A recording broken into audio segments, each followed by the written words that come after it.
السلام علیکم everyone, welcome to سبروز اکیڈمی۔ آج کی کلاس میں ہم لوگ ابن انشا کے بارے میں پڑھیں گے۔ ابن انشا ان کی پیدائش جو ہے 1927 میں ہوئی اور وفات 1979 میں۔ ان کا اصل نام شیر محمد خان اور قلمی نام ابن انشا تھا۔ جالندھر میں پیدا ہوئے، 1947 میں اپنے خاندان کے ساتھ لاہور، پاکستان آ گئے۔ 1952 میں کراچی یونیورسٹی سے ایم اے کیا، مختلف سرکاری عہدوں پر فائز رہے۔ ابتدا میں روزنامہ امروز لاہور میں فقاہیہ کالم تحریر کیے، بعد میں روزنامہ جنگ کراچی اور اخبار جبل میں بھی کالم لکھے۔ شاعر اور مزاح نگار کی حیثیت سے انہیں شہرت ملی تھی۔ انہیں جو شہرت ملی وہ شاعر اور ایک مزاح نگار کی حیثیت سے ملی تھی۔ ابن انشا جو ہے یہ اردو اور فارسی کے الفاظ کے ساتھ محاورہ، روزمرہ اور انگریزی الفاظ کا استعمال اس برچستگی سے کرتے تھے کہ طنز و مزاح کے ساتھ تحریر میں ادبی شان پیدا ہو جاتی۔ آوارہ گرد کی ڈائری، دنیا گول ہے، چلنا ہو تو چین کو چلیں، ابن بطوطہ کے تعاقب میں، یہ سب ان کے دلچسپ سفرنامے ہیں۔ قصہ ایک کنوارے کا، اردو کی آخری کتاب اور خمار گندم وغیرہ ان کے مزاحیہ مضامین ہیں۔ 1955 میں ان کا شعری مجموعہ چاند نگر منظر عام پر آیا۔ یہ ان کا کیا ہے؟ چاند نگر ان کا شعری مجموعہ ہے۔ ابن انشا نے بچوں کے لیے نظمیں لکھی تھیں۔ بلو کا بستہ کے عنوان سے ان نظموں کا مجموعہ شائع ہو چکا ہے۔ مضمون اشتہارات ضرورت نہیں ہے کہ ابن انشا کی کتاب خمار گندم سے ماخوذ ہے۔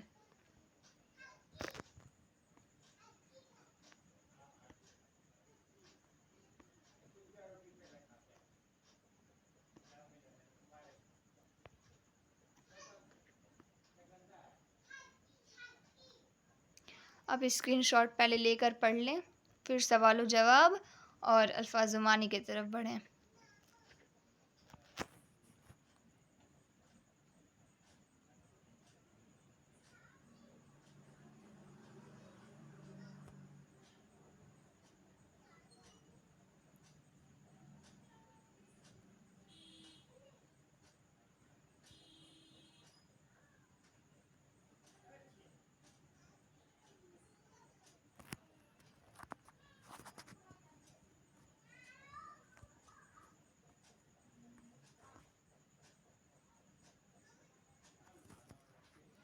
فہمائش مطلب ہے سمجھانا، ڈانٹنا یا تنبیہ کرنا۔ دوراندیش مطلب بہت سمجھدار، مستقبل پر نگاہ رکھنے والا۔ آفاق جو ہے یہ افق کی جمع ہے، آسمان کے کنارے اس کا مطلب ہے۔ حاذق مطلب اپنے فن میں ماہر طبیب۔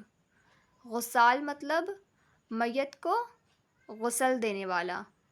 گورکن مطلب قبر کھودنے والا۔ بے بہرہ مطلب نااہل، نالائق۔ عاق کرنا مطلب حق وراثت سے محروم کرنا۔ من وعن مطلب حرف بحرف یا جوں کا تو۔ عہدہ برآ ہونا مطلب فرض ادا کرنا یا کسی کام کو پورا کرنا۔ برسر روزگار مطلب ملازمت میں یا کام سے لگا ہوا یا ایسا شخص جو بے روزگار نہ ہو۔ صیغۂ راز مطلب راز کی بات، وہ بات جو چھپا کر رکھی جائے۔ مطلوب مطلب جو طلب کیا گیا ہو، جس کی خواہش کی گئی ہو یا جو مانگا گیا ہو۔ مقصود مطلب غرض یا مدعا مراد ہے۔ اس میں غور کرنے کی بات یہ ہے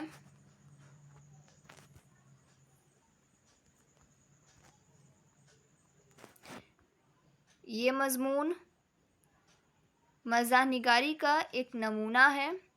اس کی خوبی یہ ہے کہ معمولی، عام اور روزمرہ کی باتوں کو اس طرح پیش کیا گیا ہے کہ بے ساختہ ہنسی آ جاتی ہے۔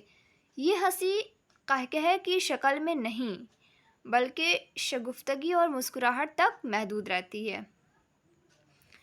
ابن انشا کا یہ مضمون بظاہر صرف ہنسانے والا ہے، لیکن اس میں طنز کی مدھم آنچ بھی موجود ہے جو سماج میں پھیلی ریاکاری کو ظاہر کرتی ہے۔ اب اس کے بعد ہم آتے ہیں سوال و جواب اور عملی کام کی طرف۔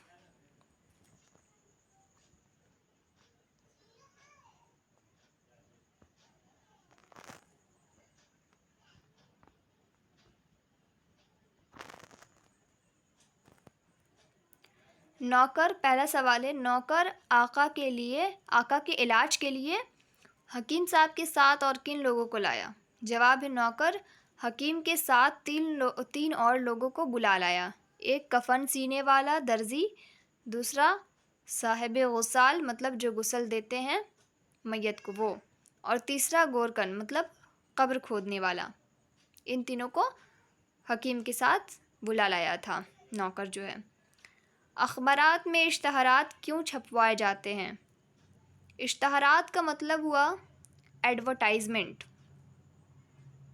تو اخبار میں طرح طرح کے اشتہارات ہوتے ہیں۔ بعض اشتہار سامان فروخت کرنے کے لیے، کچھ ٹھیکے لینے کے لیے، کوئی کالج میں داخلہ کے لیے ہوتے ہیں، یعنی ہر اشتہار معلومات اور اطلاعات فراہم کرتے ہیں۔ تیسرا سوال ہے، اطلاع عام کے اشتہار میں کیا کہا گیا؟ جواب ہے، اطلاع عام کے اشتہار میں جو ایک باپ کی جانب سے لکھا گیا ہے کہ فرزند رحمت اللہ نافرمان ہے، نا اوباشوں کی صحبت میں رہتا ہے، لہٰذا اسے جائیداد سے عاق کرنے کا کوئی سوال پیدا نہیں ہوتا۔ آئندہ جو صاحب اسے کوئی ادھار وغیرہ دیں گے وہ میری ذمہ داری پر دیں گے۔ اس کے بعد ہے عملی کام میں